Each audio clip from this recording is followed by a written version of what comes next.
টিকটকের যুক্তরাষ্ট্রের অংশ অধিগ্রহণের জন্য আলোচনা করছে মাইক্রোসফট এবং সামাজিক মাধ্যম অ্যাপটির অংশ বিক্রি নিয়ে নিলাম যুদ্ধ দেখতে চান বলে মন্তব্য করেছেন প্রেসিডেন্ট ডোনাল্ড ট্রাম্প।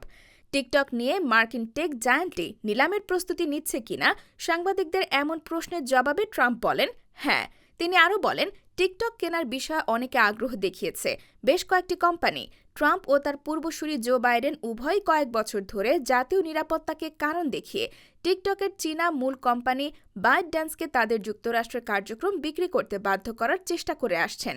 গত সপ্তাহে শনিবার সাময়িকভাবে বন্ধ হয়ে গেলেও অ্যাপটির ওপর বাইডেন প্রশাসনের নিষেধাজ্ঞা তুলে নেওয়া হয়। এক নির্বাহী আদেশে ট্রাম্প সই করার পর টিকটক আবার চালু হয় যুক্তরাষ্ট্রে। দেশটিতে অ্যাপটি ব্যবহার করেন ১৭ কোটি ব্যবহারকারী। নিষেধাজ্ঞা থেকে টিকটকের ৭৫ দিনের জন্য ছাড় দিলেও ট্রাম্পই প্রথম প্রেসিডেন্ট যিনি বাইটড্যান্সকে তাদের অ্যাপ বিক্রির জন্য চাপ দিতে শুরু করেন।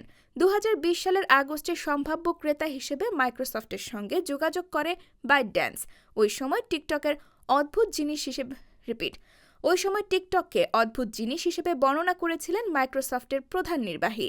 এরপর সম্ভাব্য অংশীদার হিসেবে মাইক্রোসফটের প্রতিদ্বন্দ্বী ওরাকলকে বেছে নেয় টিকটক। তবে সেই চুক্তি কখনোই হয়নি।